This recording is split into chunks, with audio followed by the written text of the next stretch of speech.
you think, how many times do I have to run this marathon? Until you realize it's not about the length of the marathon that you're running.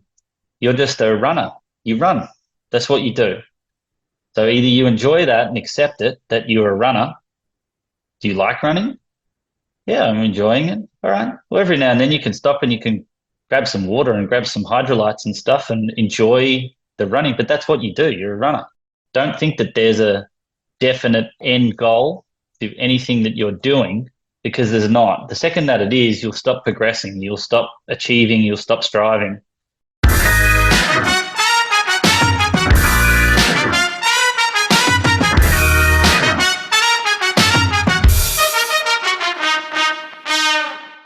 Welcome to the Funny in Failure podcast, a podcast that celebrates failure and shines the light on the emotional side of comedy, with yours truly, Michael Kahan. Wow, what a story. I'm genuinely speechless. Monty is the real deal. Every insight he had was bang on and it resonated deeply. The hardships he's endured, along with his 20-year plus forward-moving mindset, was out of this world.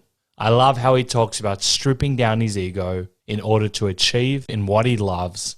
It's also really interesting to hear how Monty was on a trajectory to reach ultimate success in Australia, but he knew that wasn't going to fulfill him overall, so he went to America knowing that he would have to start again and still continued. It's an amazing mindset. He also has an incredibly motivating outlook that makes you appreciate the journey and not the end result. And also, he still wants to improve after 20 plus years, still learning, growing, and exploring. What a treat. Okay, let's get into it. Monty Franklin is an Australian-born stand-up comedian, actor, writer, and director, now based in LA. He tours all over the world, headlining with some of the biggest comedy clubs, and he also opens for Rob Schneider, Joe Rogan, and Jim Breuer, to name a few. In the acting space, Monty has appeared on Real Rob on Netflix. He's also had roles on New Girl and Becoming Bond, and is the creator and star of The Manny. Monty has also produced, written, and starred in 2 TV pilots of sketch comedy shows: No Monkey on Bikes for Channel 7, co-hosted a weekly radio show on Fox FM, and produced a number of short films featured in festivals around the world. He was also the host of the pilot TV show Australia Up Late and filmed a 4th pilot with Channel 7 for a comedy travel show. Monty is now based in Los Angeles, where he performs all over the country, headlining some of the most sought-after comedy clubs in the world, including the improv comedy clubs, the Laugh Factory, and Monty's name was recently added to the world-famous Comedy Store in Hollywood, the first Australian on the wall, a great honour. Monty's also in post-production on his film Great Emu War, which he wrote, starred, and directed in. If you're in Australia, Monty will be back in November for a number of shows across Australia, so check them out. So as you can imagine, we dive deep and we cover a lot, and we chat about his 20-year mindset, rejection, performing stand-up when someone's been stabbed, leaving Australia and starting again in LA, his beautiful analogy about running, the importance of time, great guidance from Rob Schneider, checking your ego, his new movie, plus plenty more. Before we get into this epic chat, in case you aren't aware, the videos are now available on YouTube under Michael Kahan. That's Kahan with a K, unless you're listening to it already. I'll still be posting snippets of these chats on Instagram under Funny in Failure, so check them out if you want to stay in the loop for upcoming episodes, or you want to ask a guest a question. I'd also love it if you would share the podcast or share your takeaways from the chat. It really motivates me, helps the podcast grow, and ensures I can lock in amazing guests like this one. And just as a final reminder, the podcast comes out at 3:30 Melbourne Australian time, with the full video of the podcast to be released the following day. Okay, cool. Thank you. Let's get into it. This could be a good place to start. Did I read this correctly? No.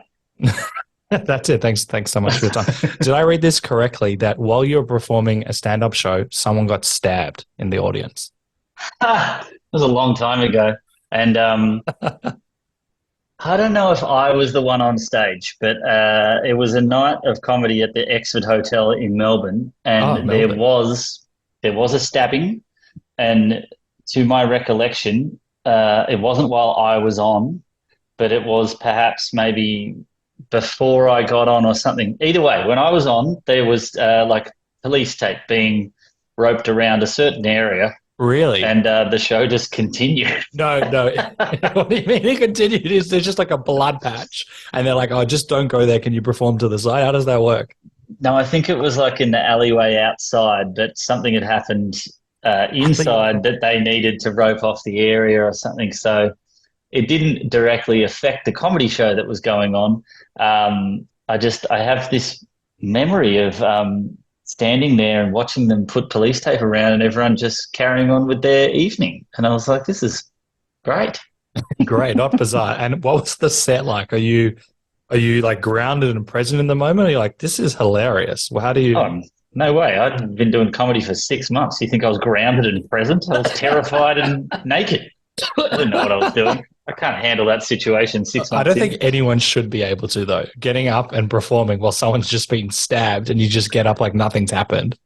Chappelle did it when the guy came on stage at him, and then he continued his show. But he's world class, so Yeah. yeah, you can still do it. I like that. I like your mindset, and we'll get into it. So is that the goal? Are we going to put it out there that the goal is someone can get stabbed and you're going to be so grounded and focused in the zone that you're not going to let that minor incident impact your performance? Yeah, that's my advice to young comedians. The second that you are comfortable enough with a stabbing that you can continue with your set, then you've got to a new level. Isn't that?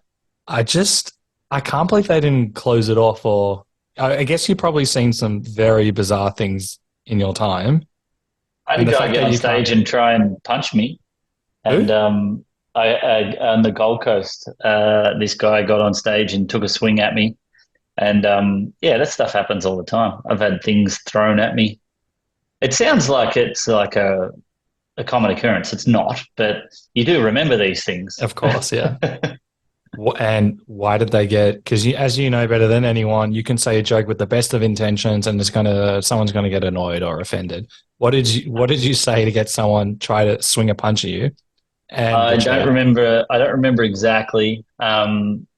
His wife was making a lot of noise, I remember, and I said something disparaging towards his significant other, and he took it upon himself to come upstage and take a swing at me, and then the security got him and dragged him out. And as he's getting dragged out, I remember him going, "I'll find you! I'll find you!" I was like, "What do you mean?" I'm glad that you can laugh. Do you not find these situations a bit scary, or you just go, it might be a little tiny part of the job? No, because I mean, I've grown up in Australia where Australia is a rough and tumble place, right? We don't grow up in a sheltered environment in the Hamptons in New York where everything is laid out for you and your family has this name, so no one would, very different in Australia.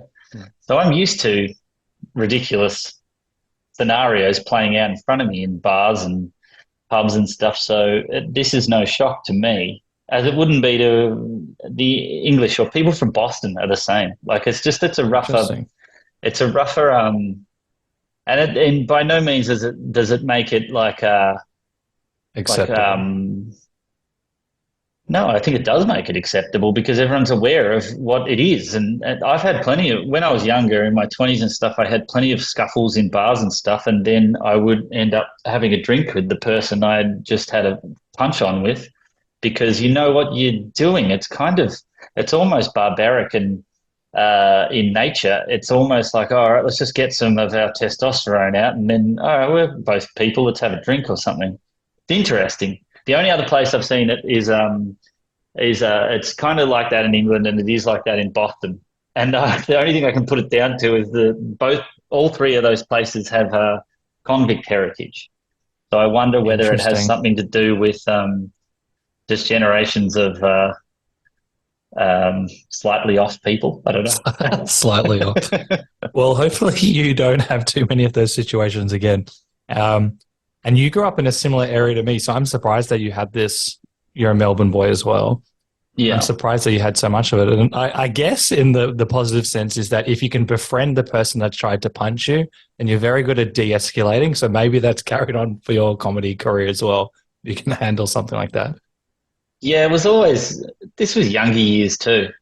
It wasn't real, like you never really had the intent to hurt someone and no one else had the intent to hurt you. It was just some kind of pride thing. Yeah. And then you'd have a little scuffle and then you'd both realize, well, this is stupid. This is going to end in a crap situation for both of us. No one ever gets in a fight and then the next day goes, I'm glad I did that. Like even if you beat someone up, you kind of go, shouldn't have done that. It's never a good thing. So it always just kind of de-escalates. Not always, but it most of the time I found it all sort of de-escalated, and then some of my best friends to this day I met through getting in fights like earlier on. You mean there's like a social account or like a Facebook group, you like the runners groups, you like Fight Club or something? Fight Club, everything. Yeah. I remember one of my really good friends, Tim. We talk about it. We go, we used to just fight for the whole of year 9. And then in about year 10, we realized, oh, we're the same person. And then now we've been friends since then.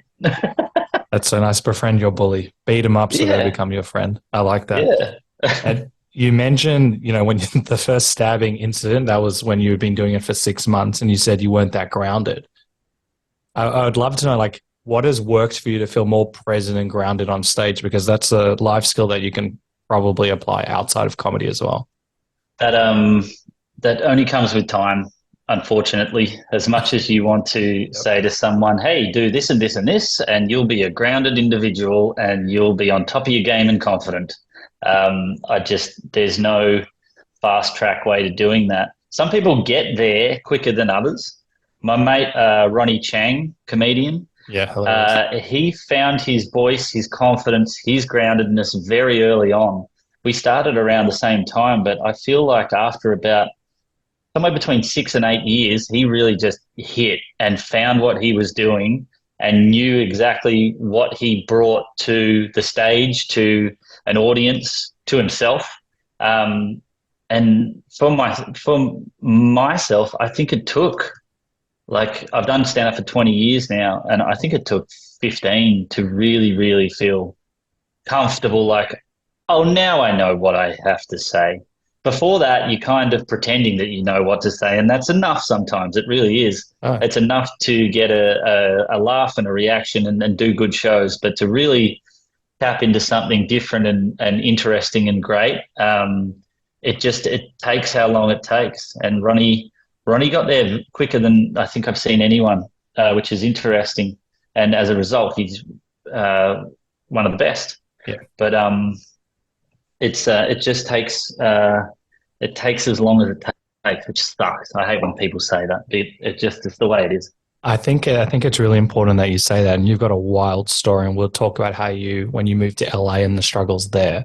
But isn't it crazy to say that 6 to 8 years, finally finding your voice? That doesn't necessarily mean that you're that great, but you're probably very good. But 6 to 8 years to realize that you'll be grounded and maybe like quite capable. For you, you said like 15 years, and that you still went ahead. So many people, and as you've seen, I know you also do acting, where people might be like, okay, but they can't do it for whatever reason for that long, because they're not getting there as quickly. So I think it's a really remarkable trait that despite all of that, you still went ahead. Like 15 years is a long time to say, like, you're finally good at something. That's what separates the people that are doing it for fame and the people that are doing it because it's a part of them and it's the experience that they want to partake in this world. So if you want to be recognized and famous, go on Big Brother or one of those reality shows. And then your face is on there and people go, oh, that's damn that. That was never my goal, and it shouldn't be the goal of true artists. They should have something that they know is inside of them that they want to all we are as comedians is storytellers, really, and we're artists in that we're painting our canvas with our words and stuff like that. And if you have something that you really want to say and you love getting the reaction from people for that, then that's the thing that you chase. And really, you shouldn't worry about the level of success you're having, because if you're fulfilling that part of you, then that's the greatest thing that you can do. And then what you find is when you really break it down to that and chase that, that's when the most success comes. But it can't be fabricated. You can't pretend, you can't lie to yourself either and go, oh, yeah, no, I'm doing this, when you're not, when it's really not coming from a place of genuine truth. Audiences can sniff it out, and they can tell that you're just posing, that you're not really believing the words that you're saying, that you're not actually someone to sit and give their hours attention to, you know? It's very interesting. No, sorry, go on. It's when you start looking at it like that, Louis C.K. said it, that you never stop learning. And, you know, he's a 35-year veteran. Seinfeld said the same thing. He's been doing it for 5 decades. There's always new things to find and discover, and levels that you can get to, and comfortability, and places to explore, and things that you can present on stage, you know, at the 5-year, 10-year, 15, 20, 30-year mark of doing anything. But stand-up is, you know, obviously what I'm talking about. But, yeah, it's ever evolving, and you're ever learning. Never the master, right? Yeah, that's the mastery thinking, and as you said, not many people can get to that because they might have the wrong motivating factors. If you're attracted to, as you said, fame, that's only going to get you so far. And you're someone that loves this and wants to grow and learn, you're going to do it for a long-term mindset, and that's what differentiates you between someone else. But it's very interesting with that mindset, because now that you've been doing it for a long time, you can appreciate it in the moment. And you also said the words like, it's unfortunate, it takes time. You wouldn't have thought that throughout your whole career. So there was obviously something that kept you going, because I know there were a few moments in your life where you almost considered giving up. LA was particularly very hard after having a lot of success in Australia. Was it overall, deep down, did you know that if you keep on going, you'll be able to achieve this type of success within yourself? Perhaps. I think in a philosophical world, if I told you that was the driving force, that makes me sound like I'm maybe wiser than I am. But if I'm to be honest, I think a lot of people just don't have other options, right? I mean, it gets to a point where, you know, you've done stand-up for 10 years. What do? I go, oh, okay, well, I'll go back and be a lawyer. Oh, no, you're too deep now. So yes, I think no. there's... You could have done other stuff. I think you could have found something, but I understand what you're saying. I would have, this is the thing, if I did, you're right. I knew there was a part inside me that if I gave up, I would always wonder and think I didn't give it a good enough crack or something like that. So there was always that part.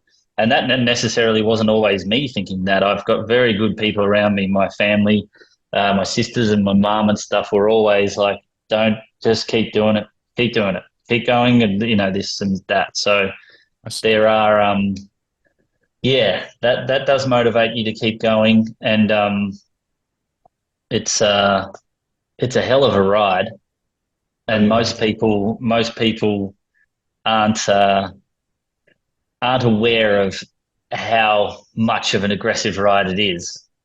And if I told myself probably when I first started that, you know, you'd still be trying, you're making a film that I've always wanted to make a film. Since I was a kid. And if I said when I first started, you're going to make a film, but it's going to be 20 years from when you start doing stand-up, I'd be like, what? I want to do it next week. Yep. But looking back, I needed to do all the things. I have had TV shows and radio shows and things and stand-up, and I've done big shows, and I've been on podcast, you know, and I've all leading up to a point where I can give this movie that I've put so much time and effort in the respect and the grandeur that it deserves, rather than trying to churn something out years ago that probably would have been substandard. Okay, I knew we were going to have a good time because it's similar. Okay, not similar in the sense of I've also been writing something. Yeah. And I'd love to hear about the challenge because it looks like the Great Emu War has been, I think you've been doing it for a few years now, and maybe you'll be able to help put this into perspective. I've been writing for a while, had a few almost opportunities. I got a TV developmental deal, didn't work out, which I'm very grateful for. I've spoken about it a few times. It was actually probably a gift to know, with my integrity, and I've learned a lot since that point. And I know the next opportunity will come, but that's still taken a few years since I left being an accountant. And I love how you've been able to put into perspective the 20 years of doing all this stuff. And now you feel that, it's going to be a great success and you've learned a lot and it's probably the best. It's a lot better than what it potentially could have been a few years ago. But to have that mindset, as you said, is very scary. 20 years is a long time. So I find that quite remarkable. It's scary to me 20 years ago, not scary to me now, knowing everything that has happened leading up to this point, and that is a famous John Lennon quote that life is what happens to you while you're busy making other plans, and basically that means this is life. So the last 20 years is a life that I've lived. I've got to go places and meet people and do stand-up and do entertaining things and stuff like that, all on the road to eventually getting to a goal that I've had since I was 13, something very, like a big goal too. It's not I don't have a goal of owning a racehorse. I don't know, maybe that's a big goal too. But it's ambitious. It's very ambitious. So to spend 20 years developing all of those skills to get to a point to make a film, now that I look back, I think, wow, isn't that incredible? Isn't that amazing? Aren't all the things and the processes and the places I've gone made this richer, this film that I'm making? But while you're in it and doing it and waiting and hoping and dreaming and everything, it's exhausting and it's frustrating. But and you, as much as I preach this, I'm also as much a victim of that mentality where I get frustrated and I do that and stuff. And I just have to remind myself, you're just getting better. You're only getting better. So the amount of time, the script I've been writing for 6 years. Even the script I had a year ago is the script that I have now is vastly better than that. So same with the stand-up thing that I said, every level is new and okay. And we can open that and isn't that interesting? And it has to get to a point where you want something to be made and seen. A lot of people will write something, for instance, and then be too scared to show it to someone because, it's not ready yet. Oh, it's not ready yet. And then you're in your 80s and it's not ready yet. So there has to be a point where you go, right, I'm happy with it now. But the close calls, the rejections, everything like that, I've had all of them 1,000 times over. And I was talking to, sorry to name drop, Joe Rogan about this. Name drop all you want. And we had a interesting discussion about the hardships of the industry of stand-up and entertainment and stuff like that. And I said to him, I've come up with a sort of a mantra, whatever you want to call it. So it's like running a marathon. And at the end of the marathon, someone says to you, go and run it again. You run the marathon again, and then they go run it again. And then they say, run it again and run it again. And you think, how many times do I have to run this marathon? Until you realize it's not about the length of the marathon that you're running. You're just a runner. You run. That's what you do. So either you enjoy that and accept it, that you're a runner. Do you like running? Yeah, I'm enjoying it. All right. Well, every now and then you can stop and you can grab some water and grab some hydrolytes and stuff and enjoy the running. But that's what you do. You're a runner. Don't think that there's a definite end goal to anything that you're doing, because there's not. The second that it is, you'll stop progressing. You'll stop achieving. You'll stop striving. There's also a great quote from Matthew McConaughey when he did his Oscars speech and said, "I'm always chasing me 10 years from now," which I think is great because you're looking into the future, you're hoping, you're dreaming, and you're wanting to meet that person that you know you can be. And then 10 years from now, so are you that person? No, not at all. I'm chasing the person 10 years from now still. It's always a progression. You're always going. You never stop running. You're a runner. You just keep going. And then Rogan had an interesting one. He said trying to build a career in entertainment is like painting a mountain one layer at a time. Oh, wow. Think how long that would take, but it's what it is. And I need to do that again and again and again. And eventually you've built yourself a mountain out of layers of paint. And that's what it takes. But if you think, how come my mountain's not ready? How come this marathon isn't done? The second that you let that go and just realize, I'm doing this because it's my choice. I'm doing this because I like it. I like the day-to-day and everything like that. You open yourself to far more successes that you will have in your pursuits than if you close yourself off to a finite goal that you need to achieve. Can you talk? Thank you for that. You should be a co-host on this podcast. You've done it brilliantly. I'm in. The letting go aspect is something that I'm constantly playing with. You know, when I've let go, then other opportunities have come in, but it's not as easier for me, easier said than done. And, you know, you talked about the close calls, the rejections.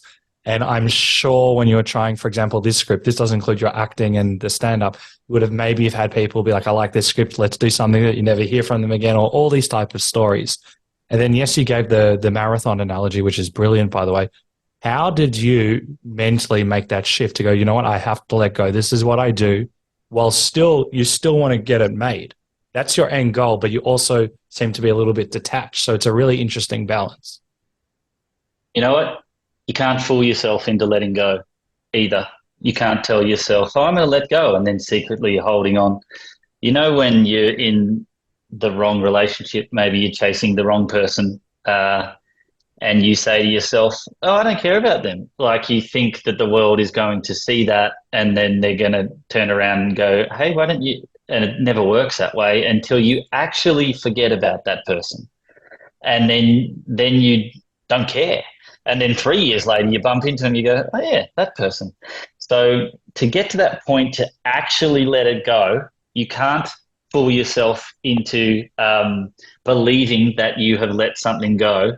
And the problem when you're holding on to something too tight is it never has. In my 40 years on this planet, any time I've held on to something too tight, it has never, ever worked out the way that you want it to. Yep. So you need to remind yourself of that and go, right, you are too tight onto this, and you go, you need to let it go. You go, I'm not ready to let it go, and we never are. But what you can do is hold on to another few things. So yes, I've got this movie that I love, and it's my baby, and I've worked so hard on it. I know it's the greatest thing that I'll ever do in my career. But I've got a great career doing stand-up. I've got some other TV shows that I'm working on. I've got other things that I also will give part of myself to. So as probably the easiest is don't put all your eggs in one basket is what I'm trying to say at the bottom of it. But what that means is keep that basket and keep a bunch of eggs in there because that's your baby. But there's other stuff too where you can where your time, where your effort, your creative outlets can be explored and flowed, and then you lessen that grip a little bit. And that's enough for the flow of energy and things to You're not flow of valuable. energy. What am I, some kind of hippie? You're a guru. You can be my master as well. I've written so much points, but just a few things spring to mind. Like, I wrote this one script and I was like, I'm getting on Netflix tomorrow. I've never written anything before in my life. It's going to be like a new age Curb Your Enthusiasm. This was a few years ago, a millennial version. It's going to be amazing. For some reason, I got a meeting with one of the top producers in Australia. I cringed at this story. And it was horrible. I know it's horrible because it's been a few years and I've looked back and I've changed it massively. But I thought this has to happen. So at that meeting, and pretty much she said in a nice way, look, we're not going to go ahead with this script. But I think she took pity on me because it was so bad. But she basically gave me the advice that, like, write for 10 years and then we can talk. Not like she wouldn't talk to me in those 10 years, but if you want to get a TV show out there, have that mindset for 10 years that you can, or longer. And it actually really transformed me because I've written probably about 6 scripts since then. And then because of writing the other scripts, I'm not so attached to that original script so I can hear feedback. I could not hear feedback. I could not take it. I took it like as a personal attack. It was ridiculous as I say all this stuff out loud. But as I was able to expand and do different things, including the podcast, I was way easier able to take on people's advice or hear it at least. And so it's a skill that not only have I struggled with, but I feel like a lot of people have struggled with. So I would imagine, like, how's that played out for you? Because you've done the stand-up, you've gone through a big journey there. How's that worked for you in terms of just being able to kind of like go with the flow and not being so attached? Again, I'd love to say that I've got it all under control all the time, but no one does. And the first thing to, I think, recognize is when you start holding on to something too tight, when you start thinking that way, just knowing it, being aware of it and going, okay, because we've all done that before. We've all written a script or a story and thought, well, this is the greatest thing ever and this has to be made tomorrow. And when it's not, because unfortunately or fortunately, there's a lot more that goes into anything of a creative nature, TV shows, film, music, everything, than just a great idea. There's plenty of great ideas that just get sit on a shelf because all the other elements didn't come together. So I don't always, in fact, I'm more than happy to admit that probably 50% of the time I'm still not, but at least I pull myself up on it and I know and I'm aware of it. And I go, right, you are in this too much right now. You are, you're holding on too tight to that. You need to let that go and you need to go and do that for a little bit. You need to do something completely different. You need to go and get drunk with your friends. I'm good at doing that now. And I go, okay, you need to separate yourself from that for a bit. That is not serving you, and you are not serving it right now with the I wrote this film with John Cleese, Monty Python and Fawlty Towers, and Rob Schneider, cool. And we lived together basically in this house in Arizona for about 6 weeks. And every day we'd work on the script. Now, writing a script that you start writing, you think, I need to write all day. We just all day, and you're banging your head against the wall and everything like that. The way that John worked, that I'd never seen before, we'd work for about an hour and a half in the morning and come up with ideas and stuff like that, put them down. And then the second, because he's just so good at this, the second he knew that the creativity had sort of evaporated from the room, he'd go, right, that's enough for today. Let's go and get some lunch. And I'd be like, no, we need to do this. Like, we need to do that all day. And he would go, no, not at all. Come on. And we'd go to lunch. Then we'd laugh at lunch and talk about some of the stuff that we talk about and broaden it out even more. And then in the afternoon, we'd come back and just jot down some of the things we talked about at lunch. Now, times that by 1, 2, 3, 4, 5, 6, 7, 20 days, we did way more work in those 20 days than we would have in 6 months of sitting there banging your head against the wall and second guessing yourself and saying, oh, maybe we should. So he knew from his years of experience how creativity works. And that's why you get these ideas in the shower. That's why you get, because you're not holding on to something so much. You're thinking about something else and then it just flows in. So to be wary enough from his perspective, an 83-year-old man who's done comedy since he was, he's a veteran. He's probably arguably the eldest statesman of comedy on the planet. And he knew when the creativity in the room was, all right, okay, well, we're done for today. And it was amazing, the productivity that we got through that process. What a great lesson, because even from stand-up, I'm sure even before that, in Australia, we're told you have to work hard.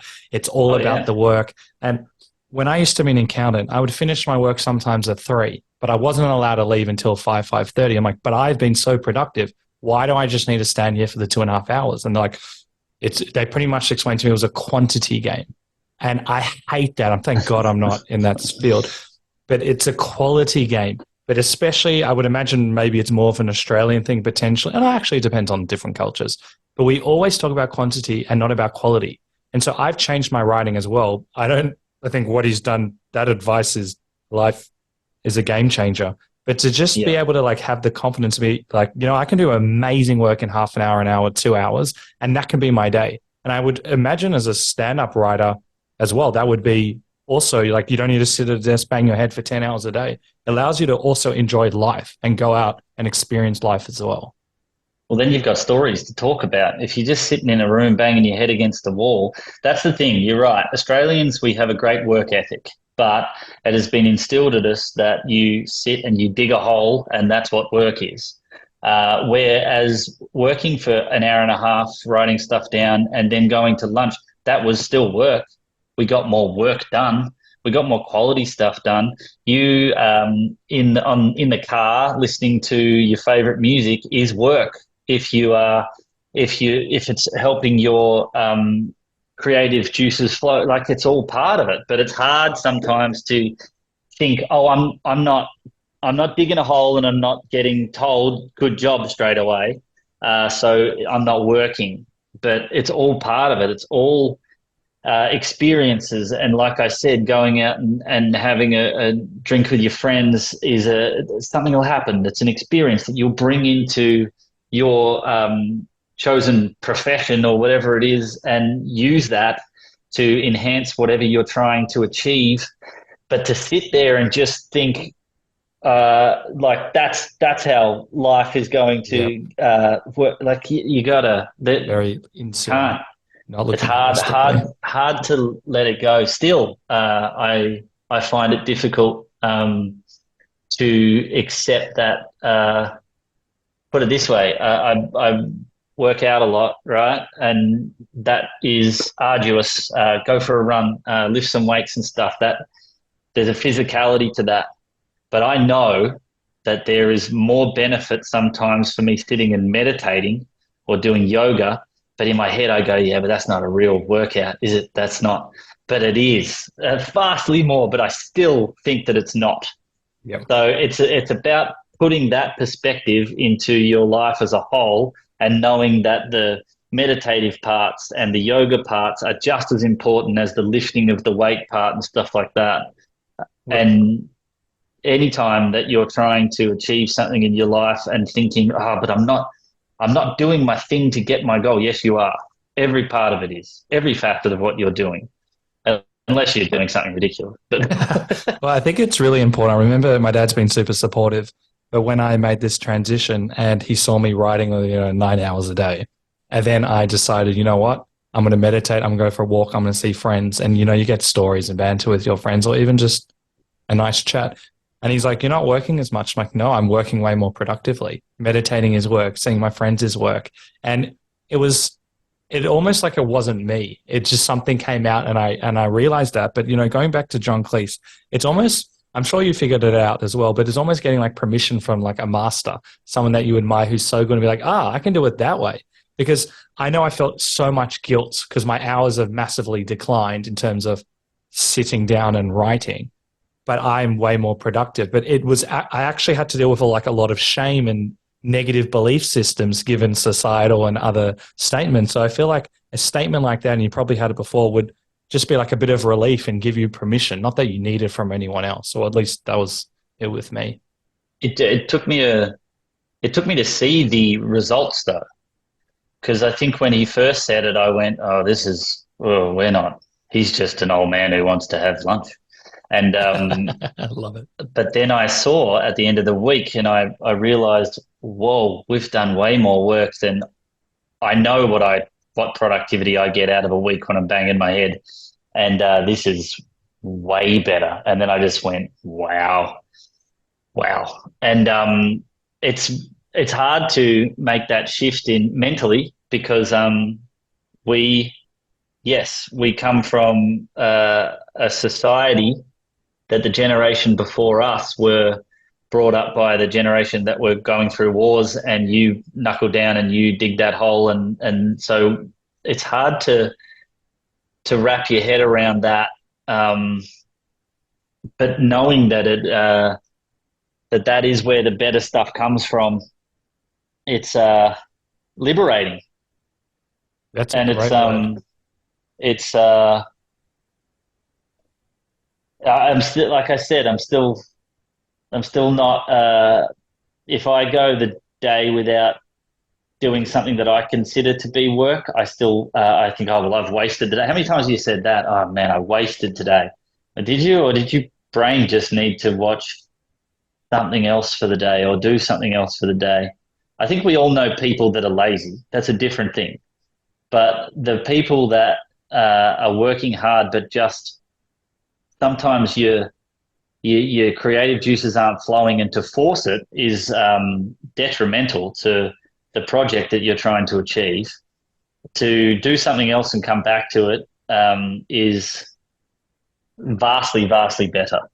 And Agreed. it's it takes time to fully accept that as well. So from the stand-up side, I would imagine that you've also would have obviously had to have like big shifts in how you get your material. I know you've talked about going to gym, meeting friends, hanging out and doing all that stuff. I would imagine that, meeting certain people, seeing better people do stand-up, you could realize that you can get jokes in a better way or different way. Yeah. Oh, definitely. But it just opens your eyes up to different ways of communicating to an audience. I think the lucky thing that I've got to do is I've been fortunate to surround myself with the greatest comedians in the world on a regular basis, because I live in Los Angeles, where I go to the Comedy Store, and every night, this was a few years ago before Joe moved to Austin, but it was Joe Rogan, and it was like just one after the other of the best comedians in the world, and you get to watch um, how they construct the things that they say, and you take bits from people, and you go, "Oh, I didn't know I could do that." There's a really great example. Ellen DeGeneres did her first stand-up show on Johnny Carson, I believe it was, Yeah. and she did this great joke where she had a phone call with God and was talking to God. And Yeah, that's right. if anyone's listening and wants to go and look at it, it's very interesting that she does not do the voice of God on the other end of the phone. She just lets us hear what she's saying. And I remember watching that the first time and going, "Oh, you don't have to always say everything. Audiences are smart and can pick up on things. And that's actually a better way of doing it, just hearing her responding. And you know what she said through her responses. Yeah. But you don't have to pander up to audiences going, and that's what they said, and then that's what I said, and stuff like that." So it was very interesting to see that and go, "Oh, wow, you don't always have to do things that way. There's other ways to do things," and stuff like that. Yeah, so you learn from different people. I also Yeah. feel we should go back to a little bit about how you started, because you're a humble guy and you're not going to necessarily talk about it. But you alluded to this before. When you first moved to LA, I think you had, was it 10 years of experience you'd done? I think you had a radio show, a TV show. That's like peak success here. Yeah. I know you're humble, but you could have probably been, based on that trajectory, you could have been one of the biggest names in Australia potentially, or who knows. And then you go to LA and you start it from an LA perspective, nothing, or American perspective, nothing. And you still continued. And I know that you're being very humble, but you had 2 very, very challenging years. And man, I know you talked about like fame and all that stuff and what your passions are. That 2 years was really hard. You slept on couches. You weren't earning a lot of money. You couldn't even get a show. You couldn't even get up, and you still went ahead. And it's nice to look back now, but that's a very rare trait. This is why one of the many reasons I've been very excited to talk to you. Not many people can do that. So can you talk to me a little bit about those 2 years when you moved to LA? Yeah, it's probably longer than 2 years too. But the look, well, yes, I think I was probably like 28, and I had a level of success here in Australia that I'd done like three pilots for TV shows with Channel 7. I had a radio show. They were kind of grooming me and another comedian to do breakfast radio, which is Big, big, yeah. big. And that was the trajectory I was going at. And I remember at the time thinking, if I don't go now, I'll never go. I had an opportunity. There was a management group that wanted to bring me out to America, and at the time, I didn't understand what that meant. It seemed like Disneyland. But I have always wanted to make movies, do big things, and stuff like that. And as much as I would love to say that you can do that from Australia, the opportunities that exist in America are vastly bigger than here. There's more avenues, there's different things, and I knew that at the time. And I thought, if you really want to do the things that you want to do with your life, not even just your career, you need to go now, or you'll get way too comfortable here, and your bank balance will be big, your wallet's fat, and you get to do it, but you'll be stuck. And that kind of scared me a little bit, actually, that I would be stuck. So I took a fairly big leap of faith and went over to America, and very, very hard to give up maybe a certain level of lifestyle that I was living and money that I was making and stuff like that. And lucky I had family in LA, and my sister was there, and I had familiarity around me and a place to stay. And so the hard years that that were to come were very difficult, tough. But I feel like I had made a choice, and I knew that I had, and I was going to see it through. There's a couple of times I was close. There was one time I remember I was on the phone to my sister saying, I'm going to the airport, I'm going home. And she said, just don't, give it like a couple more months. And then some stuff started to tick over. I met Rob Schneider. He took me on tour. We did the Sydney Opera House in Australia, and then Amazing. I started to just sort of build up. You know, it was interesting when I was going through that tough time in LA, I really stripped everything back. You got to get rid of your ego too. And that's hard. Any part of you, it's really hard. Any part of you that thinks, oh, but I did this there. They don't give a shit. They don't give a shit what you did anywhere else. Still, right? You actually have been doing it. You're not a rookie. You've put in hard work, and they're like, who the fuck's this guy? Doesn't matter if I'm not good enough to know that and then start from the beginning again, then my ego's in control and I'm not. So yep. I would go to places like the Improvs and they wouldn't I would have to pay to get in there. They didn't know me, and I would just suck it up, and I would go in there and I'd watch the show, and I'd shake someone's hand and just say, "Hey, I'm a comedian from Australia," and they go, "Oh, nice to meet you," and I'd go, "Right, that's enough for the night. You shook whoever's hand. That's good. That's a good night." And then the next night I'd go back. Not the hard sales, like, "Hey, I'm a comedian, get me on." You just knew to it wouldn't work? No, it was more about, particularly in LA, there's way too much of that going on. So people hate it. And so I realized that, and I go, all right, well, I'm not going to be like that, but what do I want to, and how do I get in? And you just have to be there and be part of it and part of the club. It's like going to the gym, and it's a new gym, and there's some big guys in the corner that have been lifting weights, and they're massive. You don't go straight up to them and start lifting weights with them. You look like an idiot.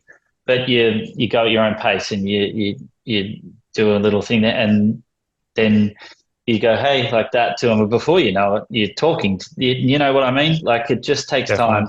Yep. to get into the groove of how everything works. And so I would give myself a lot of just small goals to achieve a night. All right, you're going to shake 2 people's hands tonight. All right, okay, we're going to do that. And then the third night it would be like, all right, you're going to speak to the booker and just say, hi, just introducing myself. Okay, so just all these little things. And after a while it started to snowball and people start to realize, that you're not an open micer and that you separate yourself from a category of thousands and thousands of desperate people in LA that just want to be seen and everything. And you go into this category of, oh, okay, he's an actual comedian. He's done things. He knows what he's doing, but he's still at the lower end of the totem pole of this, great thing. And then, it probably took 4 or 5 years of really, really hard stuff like that. And then I met Rob and I started to go on the road with him. And then he introduced me to his group, which is, my favorite people in the world, which is Adam Sandler and stuff, and David Spade and all those guys. And I've sat at dinners with my heroes. And looking back, you think I was very close to giving it all away and saying, well, this is too hard. And we've all seen them 1,000 times before, those memes of, I don't know, someone in a mine digging for something and then going, well, this is not going to work. And they walk, and the next person digs another foot and they find gold, right? So you were that close to, and the idea of just sort of never giving up and stuff like that goes back to maybe my marathon scenario, which is just accepting that, no, I'm not going to give up. I'm just going to keep going and know that there's no end goal. No one's going to turn around and go, you did it. You run the right distance and here's your trophy. All your money, you're done. It's not going to happen. That's not going to happen. But if you just accept that, oh, I've chosen this, and then things start snowballing and coming and everything like that. You got to immediately check your ego, and you've got to immediately just sort of know that if you're doing things for the right reasons, if you're doing them from a place of truth and from the heart, the right things gravitate towards you, and then you can spawn from there. But it was, and sometimes I had to I got a big a yearly planner. I remember a few years ago, because what we tend to do is look back at our week, our month, and stuff, and go, I didn't do anything. You forget about the great things that you did do. So in big red writing, I would write, cool, I did this today. On this day, that was great. That was great. So then you look back at your month and you go, wow, I did all those great things. So as opposed to looking back and going, damn, I didn't get round to that. You did all those great things. Don't forget about all those great things that you did. It's very hard to pat yourself on the back. And we don't like to do that as Australians. It seems cocky. And I tend to agree with it too, but I also think that every now and then you just need to look at the achievements that you've made and go, fuck, that's pretty cool. That's pretty cool that I got to do that. I pull myself up on it sometimes and I go, all right, I know that there's all that going on and this and that, but right now, isn't this pretty cool? And I go, yeah, it's pretty cool. That's also I'm so happy you bring that up, because it doesn't matter what you're doing. This is a shit example, but it springs to mind. If you're a barista and you made one coffee, your first coffee, that's a win. But then we go, other people have made the one coffee. It's not a big deal. And I'm not sure if you spoke about it on Joe Rogan. I might get confused, but he starts his day with like ice baths. Yeah. And that's a win for him. He starts his day with the win. It doesn't matter how big or small it might be. And by recognizing that you've done little or big wins, you're actually programming your brain to realize that a win might not just be you got the great emu or out. A win can be Yeah. simply, I put pen to paper. A win can look so differently, but maybe it's an Australian thing. We think a win is like, I got that end of year like bonus at work. There's so many things that we do in our day. If we can look at it differently, and you actually set aside time to go, you know what, that was a win. I think that is amazing. Yeah. That's the military mindset. You heard that one, right? Of making your bed. Yeah. So in the military, the first thing they teach you to do is to make your bed in the morning, because that's the first task of the day and you've completed it. And as ridiculous as you think it sounds, that triggers your brain into, oh, I got that done. What else can I do that I can get done? And it's amazing how effective that is. I remember when I did move and I was really having tough times, my sister just told me to do that. She goes, do you make your bed in the morning? And I went, I don't know. She goes, just do something for me the next couple of weeks. Just make your bed every morning and let me know. And after the 2 weeks, I just said to her, that was incredible how much of a difference that made for my mentality of the day of just making your bed, which is so dumb. But in the day, the bed is the first thing. Then that, before you know it, wow, I've been really productive today. I'm proud of what I've done.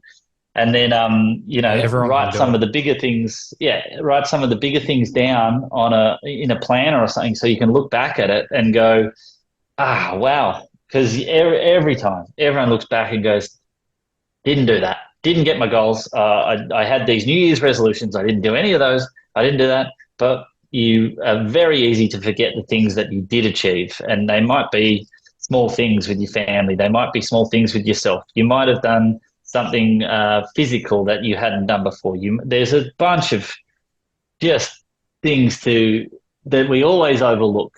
And to look back on those and go, all right, that's pretty cool. And also, while you're in the moment, catch yourself and go, okay, hold on, just put everything aside for a second and how amazing is this? I've done that a bunch of times, and I'll tell you one that I really enjoyed, and I'll sound like a wanker because I'll have to name drop, but it's just the way it is.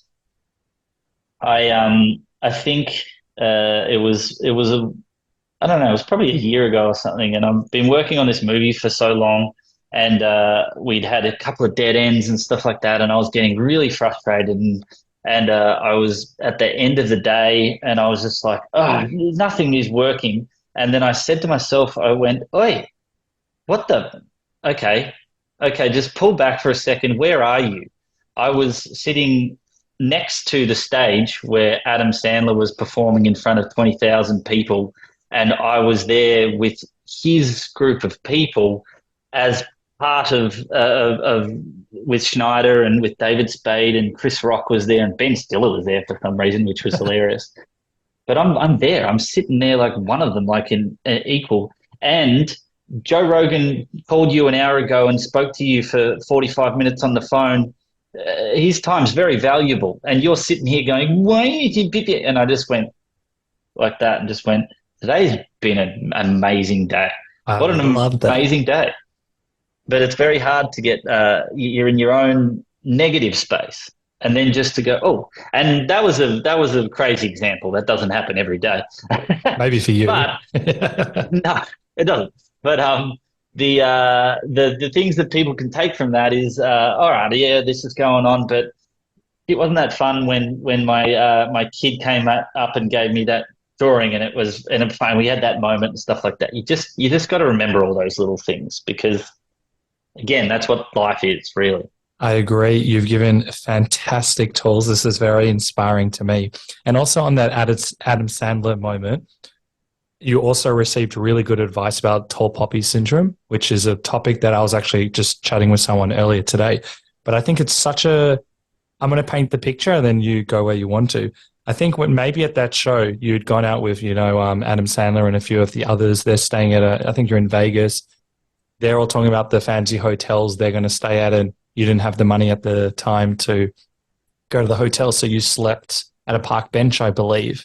And then in contrast to that, they told you about not cutting yourself what's the expression? Cutting yourself down? Because that's a very Australian thing, something that I've been going through. And it was only today where I kind of had that light bulb moment. And for people that don't understand, Australians, we like to be humble. We don't like to say, I'm a good comedian, I'm a good writer.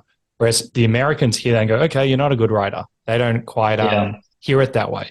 And even, I'm just giving a bit of backstory so if people know, even when you first started doing stand-up, you wouldn't tell your friends that you were doing stand-up because you didn't want them to know because you knew about it. Yeah. No way. Yes, it's very true. Rob tells me that all the time still. To stop talking negatively about yourself. Stop putting yourself down. That's a very Australian trait to kind of say, someone says, "Oh, you did a really good job." You go, "Oh no, it's stupid. I'm fat and I'm dumb." Like we love to humble's a different thing than sometimes we've been instilled to not draw attention to ourselves, not to big note ourselves, which I agree to as well. I don't like someone who walks around saying I'm this and I'm that. I agree. Stuff, there's a balance. There's a balance, but the Americans do very much. That's why they have movie stars and stuff. Really, if you think about the stars that we have in Australia, who is it? Hugh Jackman and Margot and Chris Hemsworth, and that's like it, right? Pretty much. Because, but we don't put our neighbours' stars on pedestals and stuff. Like everyone's brought down to a certain level, and so we're trained to be humble and everything like that. Whereas a lot of cultures, Americans do, they talk positively about themselves and about each other, and they lift each other up a lot.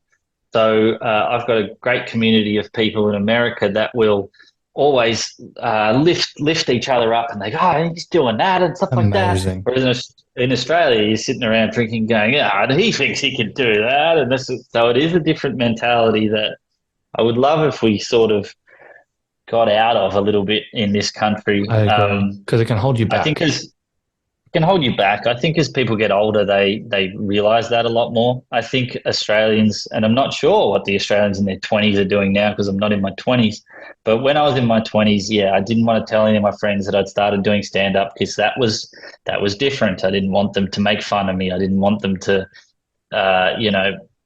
but if I'd done that in America, they probably would have rallied around and said, "That's awesome. We'll come and see your show, man. We'll support you," and stuff like that, right? Yeah. So Rob says it to me all the time. He goes, "Stop downplaying yourself. I know that you're Australian and you have to do that, but you need to find a better balance to sit at because you need to portray yourself as being confident enough to handle." I mean, this movie, I'm the main character in this movie. I wrote it and I'm directing it. Now, if I walked around on set going, "I don't know what I'm doing," everyone would go, "Oh, he doesn't know what he's fucking doing. Like, what the fuck are we doing?" No, I have to be the captain of the fucking team, and I have to go, "No, shit, we're doing this. It's going to be great. It's going to be awesome. I know what I'm doing." I don't. But in the back of my head, you can not know what you're doing and then figure it out. Yeah. But there is a level of confidence, and that goes back into stand-up. Actually, if you go up on stage and you start pretending or acting or giving the audience the feeling that you don't know what you're doing, they're not going to go with you. You need to have everyone in that room go, "This person is in charge. I am going to follow them for the next hour on the journey that they're taking on us on." So that is you need confidence to do that in what your ability and what you can do, and to bring people in to your world to experience everything through your eyes as you're talking about it. I agree. But to go into comedy with humility, being too humble and stuff like that, people aren't going to listen to you. Get on stage and go, "Oh, I'm not funny. I don't know what I'm doing." Everyone will go, "Oh, well, he's not funny. He doesn't know what he's doing, so I'm not going to talk to him." And it's just a matter of fact. Yeah, it is wild. It's, I'm just reflecting back on like my life with my friends. You talk about the wins, and going back to this Netflix example because it's fresher in mind because I just brought it up. I got an opportunity to meet a lady that could potentially produce a comedy show. It didn't work out, and I would say to my friends, oh, it's not going to work out. Oh, it's just a small thing. That is a great achievement. Even though I didn't get the end result, I'm a better human and writer because of it. And I wish that I could say, or I think I can now, or I'm working through it, to be able to say, no, this is a good opportunity, because it's also reminding ourselves, whether we're in the creative arts or not, telling ourselves that we're actually okay at something and good at something is important, because we rechange and we reframe how we see the world, at least in those lenses. Yeah. Yeah, definitely. Definitely. And you need to realize that, again, what you're saying is that you put a finite goal because that thing didn't go ahead and get made, and someone come up to you and go, I watch your show 3 times a week, that you failed in some way, but you didn't. You achieved something. That's interesting when people say that. You got an opportunity to have a meeting with someone about something you've written. There's a young writer, someone that would dream about someone reading their thing and going, hey, let's have a chat. But because you progress further in your career, you think, come on, and that's just the way it is. But to look at some of those things and put that on the diary in big red mark, and say, hey, I had that meeting with them about that cool idea that I came up with on the toilet, and they thought it was cool. That's kind of cool. It's kind of great. Agreed. I just wrote down a few points as you were saying something, and I won a screenwriting award. Big deal for me, because I never had any of that like external affirmation. Sometimes that's important, and people saw it, I'm like, oh, it's not that big of a deal. It, like, for me, it's a big deal. It's great. I couldn't enjoy it. Then through the podcast and ultimately getting that script deal that I was talking about, massive win. But people went up to me when it didn't work out, which I'm not just saying this, I mean this at every core of my being. Thank God it didn't work out. I'd been with the wrong people, would have sucked. It wouldn't have been successful. Who knows my involvement? And everyone was going up to me and saying, I'm so sorry it didn't work out. But even freshly, I'm like, why are you guys more? This is fantastic. What a win. And I just outlined all of them. But everyone's like, I'm so sorry. And to me, that's leading towards the more of the ultimate success. I still have expectations, which we'll work through. But I thought that was just so interesting that people, particularly in Australia, was different with other cultures. Everyone was like, I'm so sorry it didn't work out. And it was like a really sad, I feel sorry for that person. But I thought the ones that I are in the same thinking, they're like, congratulations that you got there, or congratulations on this. And it is a completely different outlook on life and also internal happiness. So I'm glad you feel. Well, most people see something like that as an endpoint and a failure of something you were trying to do, when it's not. It's either a diversion in the road to take you to that other place, or it's just part of the hill that you're climbing, and you just go, right, well, we're just going to keep pushing up and up. But most people live in a world where if you're not immediately told you did that right, good job, they think it was a failure. Yep. Whereas, I mean, most people know the greatest success stories in the world have 80% failures behind them. It's one of those memes where you see the iceberg underneath and it's all that work and passion, and then everyone just sees the top bit. But it's all that stuff underneath. They're all great. You see them 1,000 times, but they're all good and helpful. And one of my favorite people to go back to is Richard Branson, and you think, everything he touches is gold. 50% of the businesses he's made have been massive failures. Yep. But he sees that and goes, right, that didn't work, and just goes on. You don't go, I'm sorry, and go, you move on. You go under the next thing. I actually studied him, and it was very interesting. I've got another example for you, the Manny, and I don't have a lot of information on this, so I'm kind of reading between the lines, so please correct me if I'm wrong. I think you had the intention of that being a TV series, and it was a TV movie. Is that correct? I'd love to know, because I think it didn't work out at the time how you necessarily wanted it to go. I'll give you a perfect example of what we're talking about with that. So that was an idea that I wanted to make a TV series called The Manny. I wanted to make something along the lines of Seinfeld and The Nanny and stuff. I wanted to make a sitcom. I love sitcoms. So I did a crowdfunding. I got $50,000 through Kickstarter and made this pilot for this TV show basically myself, and then tried to shop it around and got just rejection after rejection after no after no after no. Very disheartening, and thinking, wow, I really put effort into this and I think it's great. I still think it's great. I think it's a great idea. I think probably the days of the sitcom are probably over and everything, and it makes sense. But I think I was really proud of the work that I did. Also, doing that, I learned how to edit. I learned how to produce. I learned how to write a script. I learned like now from the Manny is the reason that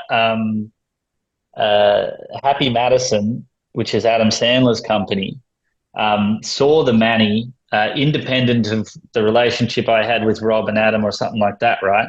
And so I'll leave names out of it, but one of the people working there got me into Happy Madison to talk about the Manny, and I went in there and talked, and then it turned out they've gone, oh, you already sort of know Adam through Rob and stuff like that. I'm like, yeah, and so that developed into a better relationship with everyone within Happy Madison. So not only was I now Rob's friend, I had some legitimate stuff of my own, and as a result, there's people at Happy Madison now that have been massively helpful with the moving of this movie forward.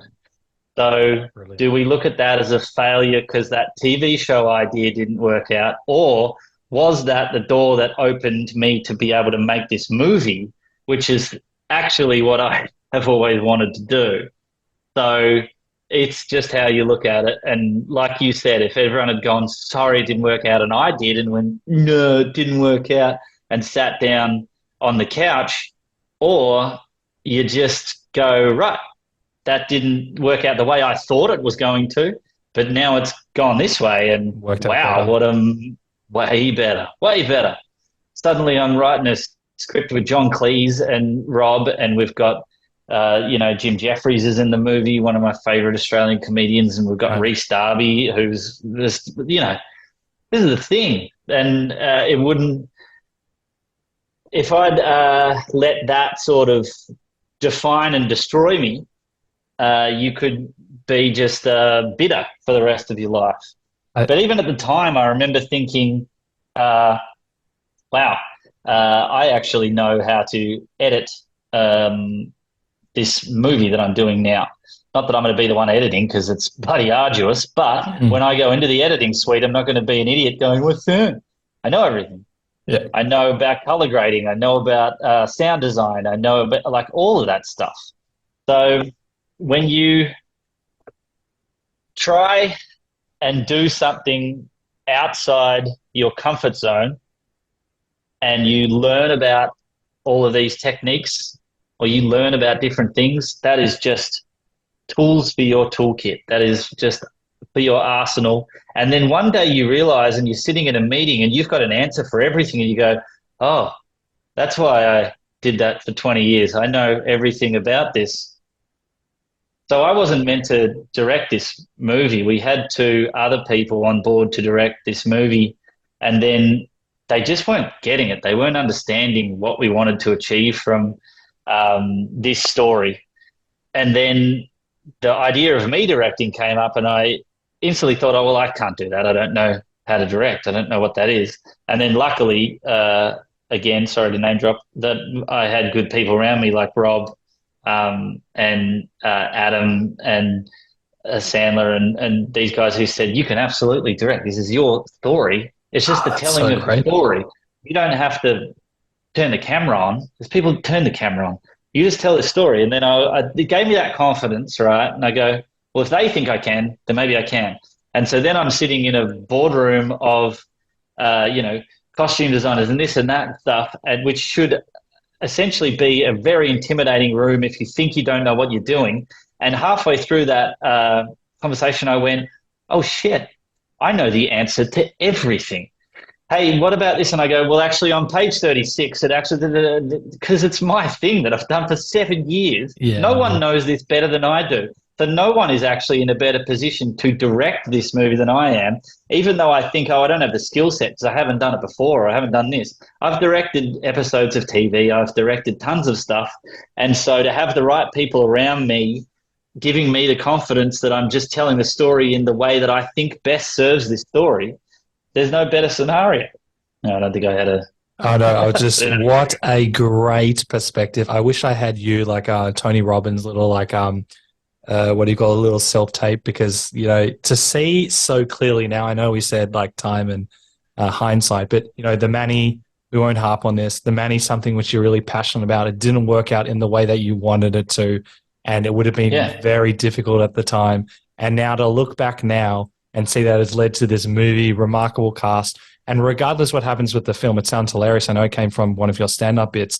The opportunities you've got with the people you've got to meet, you've learned to direct. Also, this is just the screenwriter and me rambling.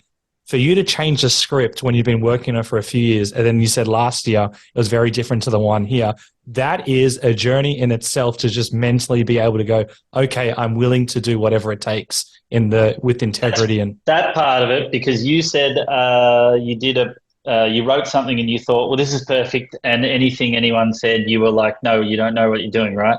Yep. To get to a point where you realize other people's opinions and thoughts and everything can only make this better if I take on the things that are good. So again, that's you stripping your ego away. Someone with an ego wouldn't be able to do that. They would be like, no, my word is gospel. How dare you think? But I listen to everyone. I listen to my mum sometimes, and she says something and I go, 90% of what you said, bullshit, mum. But that one thing that you said is actually, that's kind of interesting because your perspective is something that I didn't. Yeah, that's good. So that is your job as a writer, I think, to be able to look at the world around you, bring everything in that you can, and take the things that you can pick and choose to make the best final product. I think what a lot of people get wrong in creative pursuits is they think their way is the right way. So the perfect example I can give you is in a stand-up show, if you're the headliner, it's your name, right? It's your name on the billboard. People are coming to see your show, but there's a host and a feature act before you. And the show is a show as a whole. If that host and that feature act are terrible, are you going to save the day? Or is the whole show better off if the host is really good, the feature's really good, and you're really good? Yeah. So there's a lot of comedians that won't have good opening acts because they want to shine and look like the best. But that's not the best for the show overall, is it? Yeah. So you got to take your ego out of it and go, you know what? For this show, it's better to have this, and then the experience the audience can have from that is going to be vastly better than just one person can do, or whatever that is, you know? I agree. Even like from sport, which we don't need to get into, the footy, for example, if you're the best player, your teammates will elevate you. If you're in a bad team, you're also going to not look as good. You want everyone to do well around you. I know as I play basketball at the Z grade level, I play much better in my higher league team than in my lower level league because we're all trying to support and play better together. They're better when I'm better. When my friends succeed, I succeed. That's the mentality that I've had to develop after all of the horrible examples I've given you. But you think Michael Jordan would have been Michael Jordan without Scottie Pippen? Everyone knows that. Michael Jordan knows that. Scottie Pippen knows that. But that's just what it was. And the example you gave of being in a higher league, playing better than you do in the lower league is exactly what I feel with comedians sometimes. Oh. And the difference between... So I got a lot of funny friends, right? A lot of funny friends, probably funnier than I am, but they can't necessarily translate that to going on stage and crafting material and stuff like that. But I talk to some of my friends, and it's almost like playing tennis, right, against someone who isn't as good a tennis player as you, what you do is you lower your game so that you have better rallies, right?